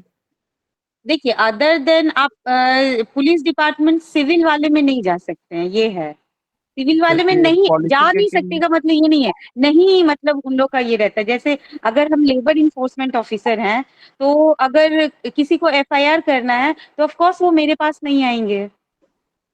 जैसे मैम हेडक्वार्टर में भी सबका पॉलिसी मेकिंग में रोल नहीं होता है पुलिस का? पॉलिसी मेकिंग रूल होता है ना, जो पुलिस डिपार्टमेंट से रिलेटेड रहेगा वो उन्हीं का होगा ना। जैसे हेडक्वार्टर में रहते DGP हैं जो बैठे लोग। रहते हैं ना, बिहार में जो DGP बैठे हुए हैं उनको जो भी डिसीजन लेना रहेगा मतलब पुलिस डिपार्टमेंट का, तो वो रोल निभाते हैं ना पॉलिसी मेकिंग का। मतलब जो भी डिसीजन लिया जाएगा तो उनको पता है ना कि बिहार में क्या इम्प्लीमेंट किया जाएगा। हर डिपार्टमेंट में सचिव होते हैं ना, सेक्रेटरी होते हैं ना हर डिपार्टमेंट के, यस मैम। वो देख रेख करने के लिए कि हाँ मतलब क्या पॉलिसी चल रहा है, अगर गवर्नमेंट का कोई इनिशिएटिव ग्राउंड लेवल पे चल रहा है तो क्या चल रहा है, तो यहाँ भी डिपार्टमेंट में बैठे हुए हैं, वो है हमारे सीनियर जो कि देखते हैं। और पुलिस डिपार्टमेंट अब सिर्फ मतलब अरेस्टिंग FIR यहाँ तक सीमित नहीं है ना, अच्छा। यहाँ तक तो सीमित नहीं रहती है। और जब तक, और सबसे अच्छा एक लाइन ये होगा ना कि जब तक मतलब सिविल और डिफेंस दोनों साथ में मिलकर सोसाइटी में काम नहीं करेंगे ना, सोसाइटी कभी अच्छे से वर्क नहीं कर पाएगी। अच्छा। दोनों को साथ में चलना पड़ेगा। अगर कहीं आपकी मजिस्ट्रेट ड्यूटी लगती है ना, तो वहां पे किसी स्कूल में अगर आपके कहीं एग्जाम हो रहा है, ये तो जानते हैं ना कि मजिस्ट्रेट ड्यूटी लगती है सिविलियन की, यस मैम। तो वहाँ वहाँ पे सिर्फ सिविलियन थोड़ी रहते हैं, वहाँ पे पुलिस डिपार्टमेंट भी रहता है, दोनों रहते हैं, दोनों का अपना अपना काम है। तो आप ऐसे बोल सकते हैं कि दोनों को साथ में चल के काम करना पड़ता है, अच्छा और अच्छा। सबकी अपनी अपनी लिमिटेशन है। ठीक है, थैंक यू मैम। बिल्कुल। और आप पब्लिक से डायरेक्ट कांटेक्ट में आते हैं, डाइवर्सिफिकेशन तो बहुत सारा है। Yes sir. और हर डिपार्टमेंट में डाइवर्सिटी है। एक्चुअली ये अच्छा हो और सकता है डाइवर्सिफिकेशन को बोलने के साथ साथ बोले ना, मुझे वर्दी से प्यार है सर, मुझे वर्दी वर्दी, पसंद है। वही वही वो एक सपना है, वर्दी हाँ, पहनना सपना मेरा है एक मेरा। सपना है। अच्छा, ठीक है, थैंक यू सर। ओके जी, अमित कुछ पूछना चाह रहे हैं? यस सर, मैम से क्वेश्चन था सर। पूछिए। ये मैम, जब कोई DSP से मतलब रिक्रूट होता है मैम, तो थाना में उसको किस पोस्ट पे लिया जाता है? देखिए जब आप DSP से रिक्रूट होइएगा ना, तो आपको 6 महीने के लिए थाना में SHO रखा जाता है। वो प्रोविजन पीरियड में रखा जाता है, 3 साल का मतलब पुलिस डिपार्टमेंट में 3 साल का प्रोविजन पीरियड रहता है। तो वो प्रोविजन पीरियड में ना उन लोगों से सारा मतलब वर्क करवाया जाता है, SHO बनाया जाता है 6 महीना के लिए, वो लोग से पेट्रोलिंग भी करवाया जाता है, मतलब सारा काम करवाया जाता है। जैसे आप कहीं भी किसी भी डिपार्टमेंट में आप मतलब रिक्रूट मतलब जाइएगा ना वहाँ पे, तो वहाँ पे ना आपको एक लेवल नीचे का चीजें सिखाई जाती है, ताकि आप अपने जब रियल पोस्ट पे वहां पे पहुंचे ना, तो आप ग्राउंड लेवल की चीजें भी जाने कि आपके नीचे जो लोग हैं वो क्या काम कर रहे हैं और वो काम कैसे किया जाता है। तो मैम तो उनको 6 मतलब महीने के लिए शेड्यूल बस क्या, बोलिए मैम, बोलिए, मैं फिर बोलूंगा। हाँ मतलब 6 महीने के लिए उन लोगों को थाना में एज अ SHO रखा जाता है, कि उसके थाना बाद वर्क फिर, सिखाने के लिए। यस मैम, वो वर्क सीखने के लिए, उसके बाद फिर मैम? हाँ उसके बाद तो फिर वो डिपेंड करता है ना कि आपको लाइन में रखा जाएगा। पुलिस लाइन होता है, हेडक्वार्टर होता है हर जिला में, आपको पुलिस लाइन में एज अ डीवाईएसपी रखा जा रहा है, या आपको किसी पर्टिकुलर डिपार्टमेंट में डीवाईएसपी रखा जा रहा है, या आपको महिला थाना, ये साइबर, जैसे साइबर थाना के जो एसएचओ होते हैं ना, वो डीवाईएसपी होते हैं, वहां रखा जा रहा है, या फिर आपको डीवाईएसपी दे दिया जा रहा है, एक एरिया के डीवाईएसपी आपको बना दिया जा रहा है, या फिर आपको पटना हेडक्वार्टर में सरदार पटेल भवन में आपका पोस्टिंग कर दिया जा रहा है। वो फिर डिपेंड करता है वहां पे। तो एक फुल मतलब कंप्लीट डीएसपी का पोस्ट मिलने में लगभग 3 साल से ऊपर समय का लग ही जाता होगा मैम। नहीं, किन के बारे में पूछ रहे हैं? जो डायरेक्ट जाते हैं बीपीएससी से? Yes ma'am. नहीं, वो डीवाईएसपी रहते हैं, वो कंप्लीट डीवाईएसपी और वैसा कुछ नहीं होता है। वो 3 साल प्रोविजन पीरियड होता है ना, वो सीखने के लिए होता है।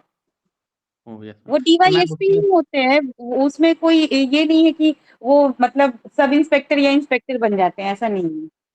तो उस समय शेड्यूल काफी हेक्टिक रहता होगा मैम, अगर कोई फर्दर पढ़ना चाहे तो पढ़ना पॉसिबल शायद नहीं होता होगा। देखिए, मैं तो डिपार्टमेंट में रहकर ड्यूटी करके ही पढ़ाई की हूँ। मेंस और इंटरव्यू तभी तैयारी किए थे हम। Okay ma'am. तो वो आप पे डिपेंड करता है, ठीक है ना, कि आप अपना आपका काम क्या, आपका पोस्टिंग कहाँ पे है, और अपने काम को और अपने स्टडी को कैसे बैलेंस कर रही है, वो टोटली आप पे डिपेंड करता है। और एक चीज है कि आपके लिए कि कहीं भी, जैसे अभी आप अगर सिर्फ प्रिपरेशन में हैं, अगर आप कहीं जॉब में नहीं है, तो आपको फुल टाइम आप दे पाते हैं स्टडी को। अगर आप कहीं जॉब में रहते हुए तैयारी करिएगा ना, तो फिर आपके लिए कोई वैसा कंफर्टेबल सिचुएशन नहीं मिलेगा।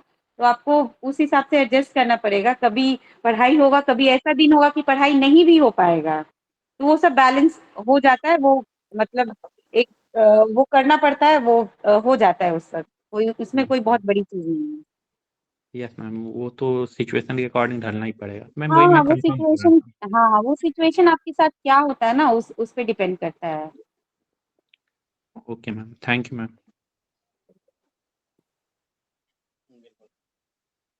और देखिए एक चीज तो है कि जो पढ़ने वाले हैं वो पढ़ ही होते हैं। जैसे मैम ने भी क्वालिफाई किया है जॉब में रहते हुए, आपके साथ भी जो लोग हैं बहुत सारे लोगों ने क्वालिफाई किया। ऐसा नहीं है कि सिर्फ बीपीएससी क्वालिफाई किया, बीपीएससी में रहते हुए यूपीएससी भी बहुत लोगों ने क्वालिफाई किया है। हाँ बिल्कुल, कोई ये नहीं है, मैनेज करना पड़ता है वो वहां से। आपका मैनेजमेंट कैसा है, बस इस चीजों को आप देखें। Hello ma'am.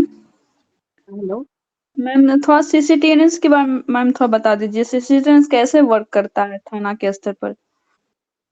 क्या कैसे वर्क करता है? सीसीटीएनएस मैम कैसे वर्क सीसीटीएनएस, करता है? जी। हाँ, सीसीटीएनएस इसमें ट्रैकिंग के लिए रहता है ना मेनली। ये देखिए, इसका हमको ज्यादा आइडिया नहीं है ग्राउंड लेवल पे, ठीक है ना, तो इसका हम क्लियर नहीं बता पाएंगे ये कैसे वर्क करता है, क्योंकि हम खुद भी थाना में ज्यादा दिन नहीं रहे। हम 6-7 महीने रहे हैं, और बाकी हम ट्रेनिंग ही कर रहे थे, तभी मेरा रिजल्ट आ गया था। तो जी। हम भी फुल फ्लेज में थाना में नहीं रहे हैं, लेकिन हाँ, ऊपरी ऊपरी चीजें जितना भी थी ना, जो ट्रेनिंग पीरियड में हम सीखे हैं, हम उतना हम क्लियरली आपको बता पाएंगे। ये सीसीटीएनएस वाले लोग ना, जो लोग मतलब साइबर थाना वगैरह में जिनका पोस्टिंग हुआ होगा ना, वो लोग आपको बहुत अच्छे से और बहुत डिटेल में बता पाएंगे। अच्छा। जी जी, नेक्स्ट फिर भी क्वेश्चन। आप जानती हैं उतना बता दीजिए। मेनली ये होता है ना कि सारे पुलिस स्टेशन को ना एक मतलब डिजिटली कनेक्ट किया जाता है। अच्छा। सारे पुलिस स्टेशन एक दूसरे से कनेक्टेड रहते हैं। अगर कहीं मतलब कुछ हुआ वैसा दंगा वगैरह, या फिर कि हाँ मतलब लोग एक दूसरे से जल्दी कनेक्ट हो जाए, या फिर जैसे एक हुआ ना कि जैसे 0 एफआईआर, आप जानती हैं क्या होता है? जीरो एफआईआर क्या 0 एफआईआर क्या मतलब होता है?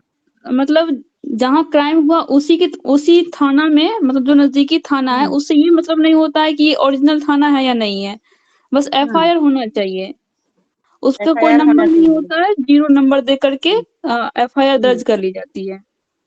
उसके बाद उसके बाद 24 घंटे के अंदर वो जो एफआईआर नंबर है, उस केस हम्म, को ट्रांसफर कर दिया जाता हम्म, है ओरिजिनल थाना में। ओरिजिनल थाना में।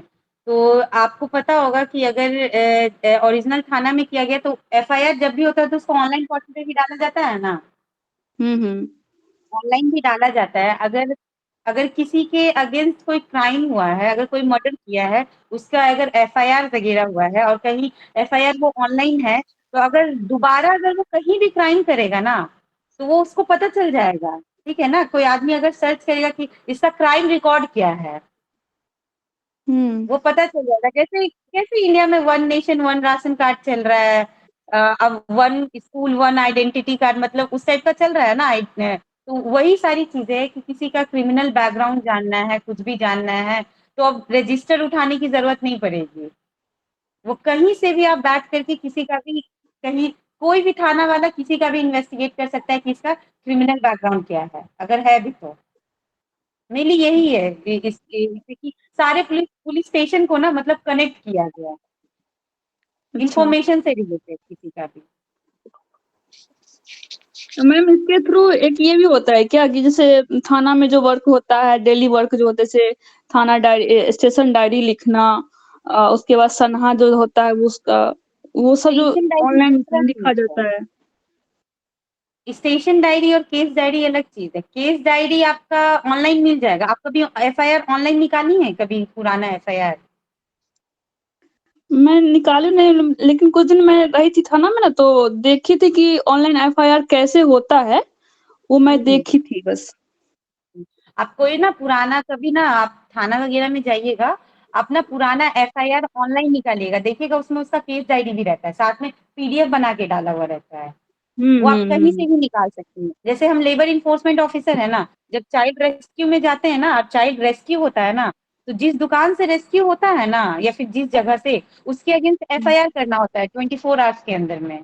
ठीक है, तो इन केस हम कहीं और पे हैं और हमको जरूरत पड़ गया कि हम इस दिन ये एफआईआर किए थे, तो जरूरी नहीं है ना कि हर डॉक्यूमेंट्स हम लेके चले। तो अगर हमको याद है कि इस डिस्ट्रिक्ट का, इस ब्लॉक का और इस थाने में हम किए हैं एफआईआर, तो आराम से निकल जाएगा वो पूरा एफआईआर। अगर उसका केस डायरी भी लिखा है तो वो सारा निकल जाएगा।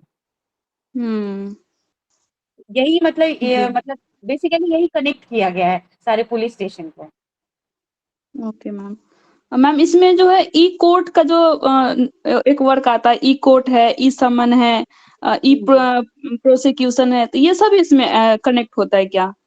नहीं नहीं, ये सारा चीज होता होगा। मतलब ये हम बोले, इसका ज्यादा हमको डिटेल में आइडिया नहीं है। पुलिस स्टेशन का कनेक्टिविटी का हमको आइडिया है। और ई कोर्ट तो है कि आप मतलब ऑनलाइन ज्वाइन कर सकते हैं कहीं से, ये चीज है ई कोर्ट का। जो कोर्ट में सुनवाई होती है ना, उसको आप क्या कहते हैं, फैसलेस तरीके से भी आप उसको ज्वाइन कर सकते हैं, उसमें आप हाजिरी दे सकते हैं।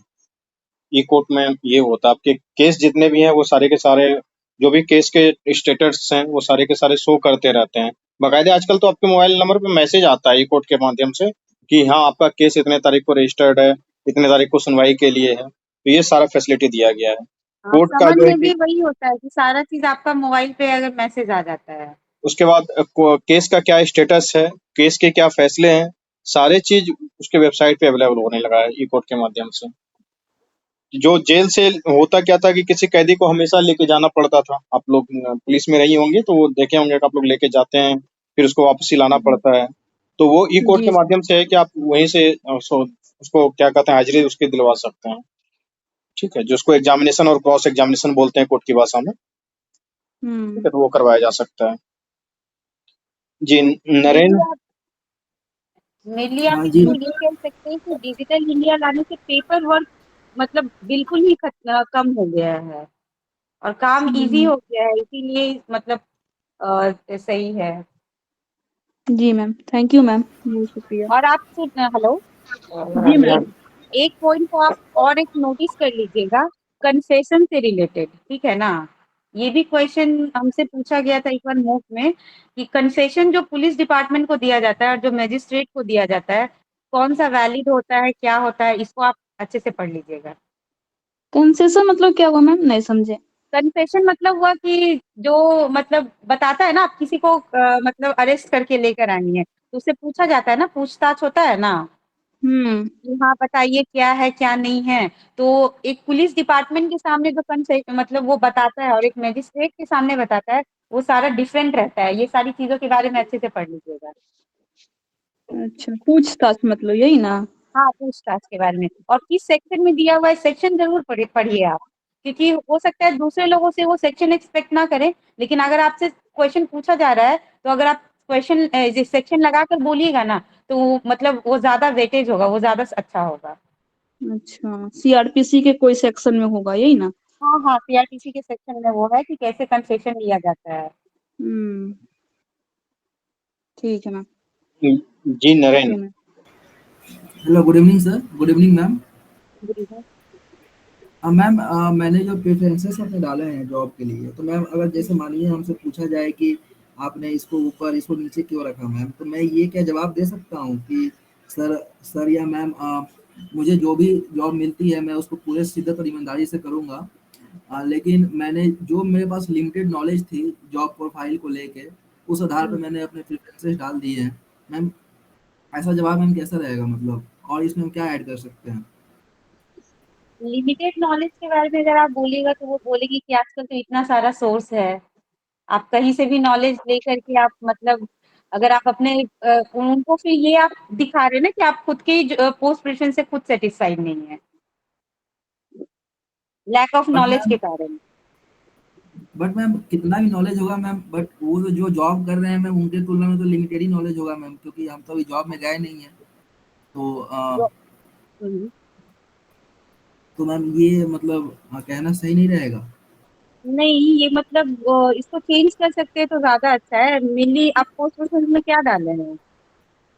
जैसे मैम मेरा पहला DYSP है, दूसरा ARCS है, फिर स्टैक है, फिर एक्साइज सुपरिटेंडेंट है। मैम जेलर वाले में मुझे इतना इंटरेस्ट नहीं था, इसलिए मैम नीचे रखा है उसको मैंने। और इस जो वाले में कमांडेंट वाला जेलर की जो मैम जो नौकरी थी उसमें अच्छा जो, अच्छा अच्छा, उसको मैंने नीचे रखा मेनली है वो मैम। लोग टॉप 5 वाले पे फोकस करते हैं। टॉप 5 में आप क्या रखते हैं? आपका पूरा प्रेफरेंस नहीं पूछने जाएंगे वो, वो या तो ओके टॉप 3 टॉप 5 ऐसे ही पूछते हैं। तो ओके आप मैम, अगर क्योंकि मैम DYSP पहले रखते हैं तो आप सिंपली वो सब आंसर देने से अच्छा आप यही बोल दीजिए कि हाँ, वर्दी से ज्यादा लगाव था, तो इसीलिए हम DYSP मतलब रखे हैं, ये एक मेरा सपना है, हॉबी है यही, ये ज्यादा बोल सकते हैं। बिल्कुल। और मैं एक चीज ऐड कर लैक देना ऑफ। चाहता हूँ यस कि सर। जैसे जब भी ये सवाल पूछा जाएगा कि आपने पोस्ट प्रेफरेंस में ऐसा क्यों रखा है, तो आप बता सकते हैं यस कि सर ऐसे तो मुझे सारे ही पोस्ट पसंद हैं, और अगर कोई भी पोस्ट मुझे BPSC अलॉट करती है तो मैं उस पर जॉब करने के लिए बिल्कुल तैयार हूँ। क्योंकि यह एक प्रेफरेंस था और मुझे प्रेफरेंस भरना ही था। तो मुझे जो पोस्ट जो है कि मैंने कुछ अपने सीनियर्स से और अलग अलग लोगों से बातचीत करके एक समझ विकसित की, और उस समझ के आधार पर सर मैंने ये पोस्ट प्रेफरेंस भरा है। और मैं हर एक जॉब के साथ बिल्कुल संतुष्ट रहूंगा, चाहे मुझे टॉप के पोस्ट मिले या बॉटम के पोस्ट मिले। वो प्रेफरेंस ऑर्डर में लिखना था, इसलिए मैंने टॉप से बॉटम के तौर पे लिखा है। अदरवाइज मुझे सारे पोस्ट बिल्कुल पसंद है सर। Yes sir. आप ये थैंक यू बिल्कुल सर। मत बोलिएगा कि लैक ऑफ नॉलेज के कारण है, नहीं तो उनको यही लगेगा कि आप अपने ही पोस्ट प्रेफरेंस से सेटिस्फाइड नहीं हैं। आप ये बोल सकते हैं ना कि मैम सर किसी को तो ऊपर रखना ही था और किसी को नीचे रखना ही था, हाँ बस मैंने सिर्फ एक ऑर्डर में उसको अरेंज किया है और कुछ नहीं है। Okay sir. Okay sir. Thank you sir. Thank you ma'am. ठीक है। और आप क्या जेल सुपरिटेंडेंट के बारे में क्या बोलना चाह रहे थे? मैम सर उसको मैंने नीचे रखा है सर, उसको उसके प्रति मेरा उतना सर रुझान नहीं था, मतलब बाकी पोस्ट की तुलना में, इसीलिए उसको सबसे नीचे नीचे रखा रख था दिया है सर। क्या? नहीं सर, नहीं सर, 6 या 5th पोजीशन पे मतलब है सर वो। पहले लेवल 9 के पोस्ट पे रखा है, उसके बाद लेवल 7 के पोस्ट पे रखा है हाँ आपने? Yes sir. फिर कोई नहीं सर, कोई पहले कोई लेवल 9 परेशानी सारे पोस्ट।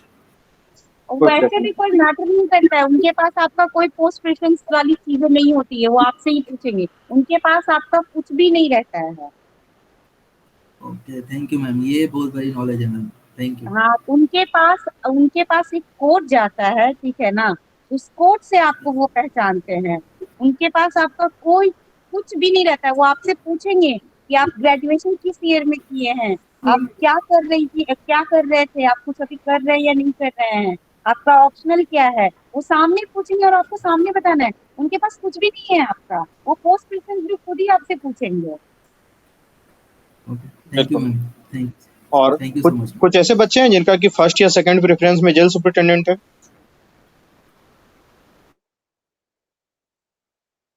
कोई है जिन्होंने कि फर्स्ट सेकंड या थर्ड जी प्रेफरेंस में जेल सुपरिटेंडेंट को रखा है? थर्ड है सर।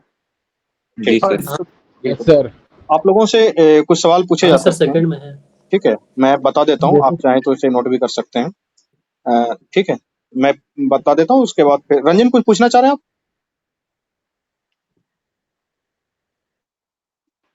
यही था सर, ओके ओके, देखिए मैं कुछ बातें बता देता हूँ जेल के बारे में, कि जेल का इतिहास वगैरह पूछा जाए या जेल के टाइप वगैरह पूछे जाए तो आप कुछ इन चीजों का जानकारी रखें। जैसे कि मान लीजिए कि जेल के इतिहास के बारे में ये पूछा जाता है कि भारत में अंग्रेजों द्वारा पहला जेल कौन सा बनाया गया था, तो आपको पता होना चाहिए कि भारत में जो पहला जेल बनाया गया है वो आगरा का सेंट्रल जेल है। आगरा सेंट्रल जेल 1846 में अंग्रेजों के द्वारा बनाया गया था। जेल की कुल संख्या वगैरह को ध्यान में रखना जरूरी होता है। जैसे कि भारत में कुल जेल की संख्या अगर बात करें तो total number of jail in India है वो 1300 से 1400 के बीच है, ठीक है, वो संख्या घटते बढ़ते रहती है, ठीक है, तो इसलिए एक अप्रॉक्स वो 1300 प्लस जेल है भारत में अभी। इसमें से कुल सेंट्रल जेल कितने हैं, तो सेंट्रल जेल की संख्या जो है वो 145 है, और कुल डिस्ट्रिक्ट जेल की बात करें तो वो डिस्ट्रिक्ट जेल की संख्या जो है कि 400 है। तो और भी तो कुछ जेल होते होंगे, तो बहुत तरीके के जेल होते हैं, जैसे कि सेंट्रल जेल है, डिस्ट्रिक्ट जेल है, कैंप जेल है, सब जेल है, ओपन जेल है, स्पेशल जेल है, वुमेन जेल है, इस तरीके से अलग अलग कैटेगरीज के बहुत सारे जेल होते हैं, ठीक है। तो बात रही कि सेंट्रल जेल में किस तरीके के कैदियों को रखा जाता है, तो आप देखते होंगे कि जिला में जो है कि एक सेंट्रल जेल है, एक कैंप जेल है। तो सेंट्रल जेल जो होता है उसमें जो अधिक खतरनाक अपराधी होते हैं, आपराधिक किस्म के लोग होते हैं, जो ज्यादा अपराधी के किस्म के लोग होते हैं उनको रखा जाता है, और जिन्होंने कि 2 साल से अधिक का सजा याफ्ता है उस तरीके के अपराधियों को जो है कि वो सेंट्रल जेल में रखा जाता है। तो डिस्ट्रिक्ट जेल या कैंप जेल में किस तरीके के व्यक्तियों को रखा जाएगा, जो कि कम आपराधिक प्रवृत्ति के हैं उनको रखा जाएगा, जिनका की सजा भी 2 साल से कम है, या फिर जो ट्रायल कैदी वगैरह हैं उनको विशेष करके रखने का प्रेफरेंस दिया जाता है डिस्ट्रिक्ट जेल में या कैंप जेल में, इस तरीके से, ठीक है। तो जेल के बारे में कुछ जानकारी आपको ये रहनी चाहिए थी, ठीक है। पूछिए, और कुछ सवाल पूछना चाहते हैं तो।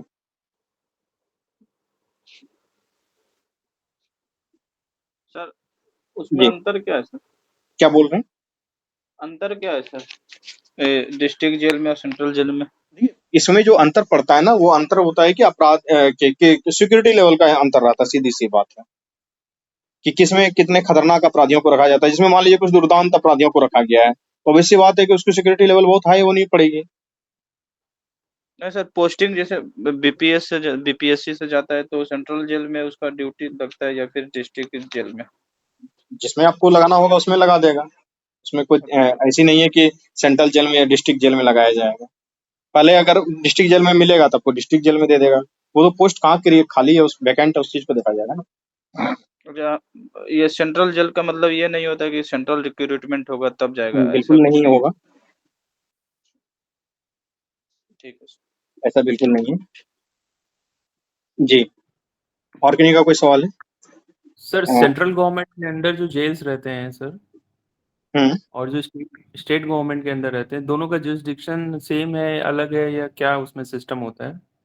देखिए, जो जेल होता है वो क्या कहते हैं, न्यायालय के अंदर ही काम करता है, अच्छा, वो न्यायालय के अंदर का चीज होता है, उसका कंट्रोल न्यायालय के ऊपर रहता है। तो सर उसका एडमिनिस्ट्रेशन भी न्यायालय ही करती है? हाँ हाँ, न्यायालय ही देखती है उन चीजों को। अच्छा, जी पूछिए कुछ और सवाल, उसके बाद कार्तिकेयन सर ज्वाइन ये कर रहे हैं, फिर हम लोग मॉक इंटरव्यू स्टार्ट करेंगे। Jail sir yes central sir subject है या स्टेट सर सब्जेक्ट? मेरा नाम सर राकेश, हाँ बोलो। ये सर मेरा इंटरव्यू है क्या सर, मॉक वाला? हाँ, मॉक इंटरव्यू हम लोग स्टार्ट करेंगे, जस्ट जो है कि सर ज्वाइन कर रहे हैं, उसके बाद mock interview okay start sir, करेंगे, ठीक है। सर इसको थोड़ा सा एक्सप्लेन कर दीजिएगा क्या, कि वो न्यायालय के अंदर रहता है, वो समझ में नहीं आया जेल वाला बात। देखिए, जेल जो है वो क्या कहते हैं, न्यायालय के अंदर काम करता है, न्यायालय के सुपरविजन में वर्क करता है। देखिए, जो कैदी को थाने में पकड़ के लेके जाया जाता है तो वो कैदी कहाँ है, वो पुलिस के अंदर में है। लेकिन फिर उसको क्या किया जाता है कि आप पढ़े होंगे 24 घंटे के अंदर उसको मजिस्ट्रेट के सामने हाजिर किया जाता है। उसके बाद फिर अगर उसको हिरासत में लेना है तो न्यायालय परमिशन देती है, और न्यायालय परमिशन देती है तो न्यायिक हिरासत में चला जाता है। तो न्यायिक हिरासत में व्यक्ति चला गया न्यायालय के अंदर, तो कहाँ रहेगा वो जेल में ही जाके रहेगा। तो उसको न्यायालय के लिए भी कुछ जगह चाहिए ना कि उसको कहाँ पे रखेगा। जो जिन कैदियों को सजा देती है कौन देती है, न्यायालय देती है। तो न्यायालय को रखने के लिए जगह भी तो चाहिए, तो वही तो उसका रखने का जगह जेल है, तो उसको वो कंट्रोल करती है। सर जैसे कि ये तो सर जुडिशियल कस्टडी वाला बात हो गया ये बात सर, लेकिन जैसे कि फाइनल अगर उसको सजा मिल गया, एक्यूज्ड मतलब प्रूव हाँ हो गया उसका गिल्ट, तो सर ठीक उसके है। बाद अगर वो स्टेट के अंदर चल जाएगा, जैसे कि प्रिजन सर स्टेट सब्जेक्ट में है कि सर अभी भी वो जुडिशरी के अंदर ही रहेगा। उसका देखिए, जितना भी प्रिजन जो है वो स्टेट सब्जेक्ट है बिल्कुल, लेकिन उसके जो मैनेजमेंट का काम है या किसके देख रेख में काम करता है, तो वो न्यायालय के अंदर ही काम करते रहता है जेल हमेशा। वैसे तो डिस्ट्रिक्ट जज को सैलरी भी तो बिहार सरकार ही देती है, स्टेट गवर्नमेंट ही देती है, लेकिन उसका अपना विंग है ना, इस तरीके से आप उससे समझें। सर तो जेल सुपरिटेंडेंट को जुडिशरी के अंदर कहेंगे? नहीं, आप बिहार गवर्नमेंट के एम्प्लॉय होंगे। एक देखिए, किसी चीज का किसी का एम्प्लॉय होना और किसी के सुपरविजन में काम करना दोनों अंतर बातें हैं। आप सिर्फ ओके उसके सर। सुपरविजन में काम कर रहे हैं। Okay sir. Sir central government का अपना जेल होता है क्या, मतलब? सेंट्रल गवर्नमेंट का तो ऐसा सच कोई जेल नहीं है, जेल तो राज्य सरकार का विषय है। अच्छा, ठीक है। ठीक है, और कोई सवाल किन्हीं का?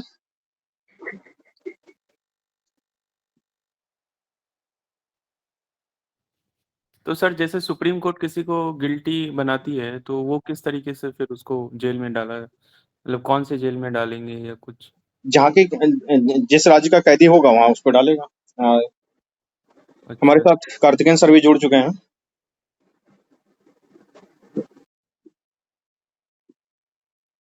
Hello Karthikeyan sir. Hello Rupesh sir, हाँ बताइए। जी, हमारे साथ नेहा मैम भी हैं, नेहा मैम लियो हैं, और हमारे साथ कार्तिकेयन सर भी हैं।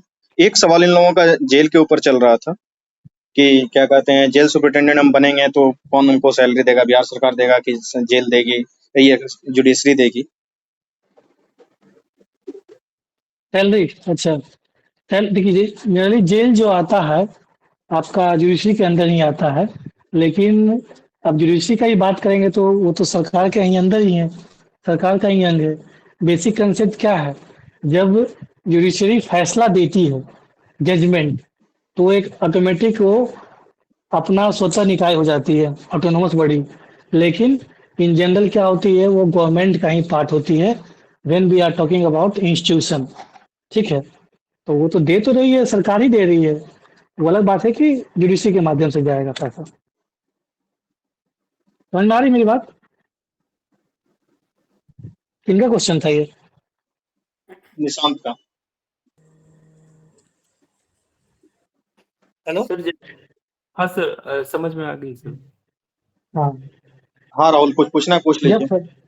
हाँ सर, एक क्वेश्चन था पैक्स से रिलेटेड। सर पैक्स का election sir Bihar state election authority करवाती है सर, ये बॉडी सर मुझे समझ में नहीं आया क्या है। मुझसे सवाल पूछा गया था तो सर मैंने इलेक्शन कमीशन बोल दिया था, स्टेट इलेक्शन कमीशन, तो उन्होंने बोला कि नहीं, इसका इलेक्शन मतलब कि बिहार स्टेट इलेक्शन अथॉरिटी कराती है। तो ऐसा तो सर मतलब नहीं पढ़ा था मैं, तो आप अगर इसके ऊपर सर कुछ बता सकें। टैक्स का एक अलग बॉडी बनाया गया है, लेकिन है ये बिहार सरकार का ही अंग है, क्योंकि चूंकि होता क्या है ना, इसमें जो इलेक्शन होता है इसका ओपन इलेक्शन तो होता नहीं है। इसमें जो भी इलेक्शन होता है मेंबर होते हैं जो ऑलरेडी टैक्स के मेंबर होते हैं, उन्हीं के माध्यम से इलेक्शन होता है। ओपन इलेक्शन तो होता नहीं है, इसलिए सरकार ने ये अलग बॉडी बना रखा है। ये सही आप सब जो बताया गया इंटरव्यू में सही बताया गया है, लेटर भी सराउंडिंग हो रहा है किसका इलेक्शन है कब, तो ये सही बात है, ये अलग बॉडी है, इसको ध्यान रखेंगे। और बाकी प्रक्रिया जानिए कि प्रक्रिया क्या क्या होता है, इलेक्शन कैसे होता है और कौन मेंबर होते हैं टैक्स के, और बाकी अध्यक्ष और आपके प्रबंधक जो पंचायत स्तर पे होते हैं, ये ध्यान रखना है। बिल्कुल। नेहा मैम काफी देर से हमारे साथ जुड़ी हुई हैं, और इनसे अगर कुछ सवाल पूछना है तो पूछ सकते हैं, नहीं तो नेहा मैम को हम लोगों को विदा करना होगा क्योंकि कल इन्हें ऑफिस भी ज्वाइन करना है।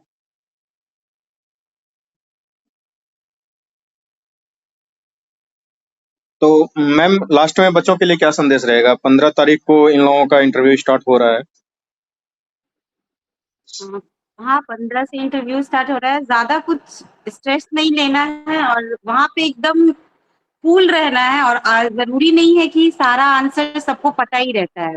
अगर आंसर ना हो तो बहुत पोलाइटली सॉरी बोल देना है, पर गलत आंसर देने से बचना है। खाना पीना में क्या खाए? क्या खाना पीना में कुछ मतलब जैसे जूस वूस या तो शरीर पे कुछ आपका आवाज नहीं आ रहा है क्लियरली ये जो पूछ पूछना रहे चाह हैं रहे ना। हैं कि डाइटिंग कैसी रहनी चाहिए इंटरव्यू के दिन? नहीं आप नॉर्मल खाना पीना खा के जाइए, थोड़ी आपको फिजिकल का डाइट ये फिजिकल देना है पुलिस डिपार्टमेंट का। नहीं बिल्कुल आपको नहीं वहाँ देना। बैठकर आंसर जैसे देना मतलब है। सर ग्लो के लिए। बिल्कुल मैम, हेलो, आवाज आ रही है? उनकी आवाज नहीं आ पा रही है।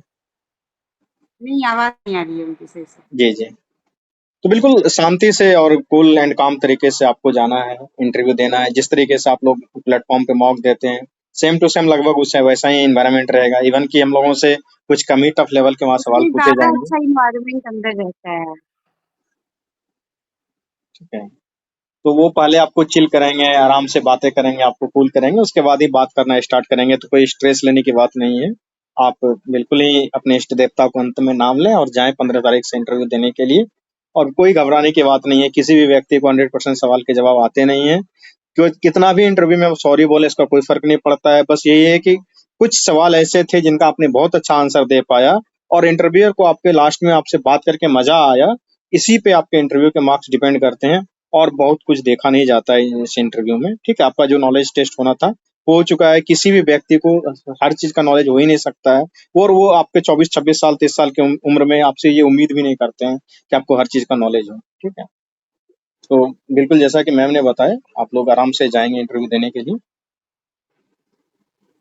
ठीक है, तो हम लोग मैम को विदा देंगे, उसके बाद फिर हम लोग जो है कि मॉक इंटरव्यू स्टार्ट करेंगे। अब तो हमारे पास तो मॉक इंटरव्यू के थैंक यू मेरे साइड से और बेस्ट ऑफ लक सबको।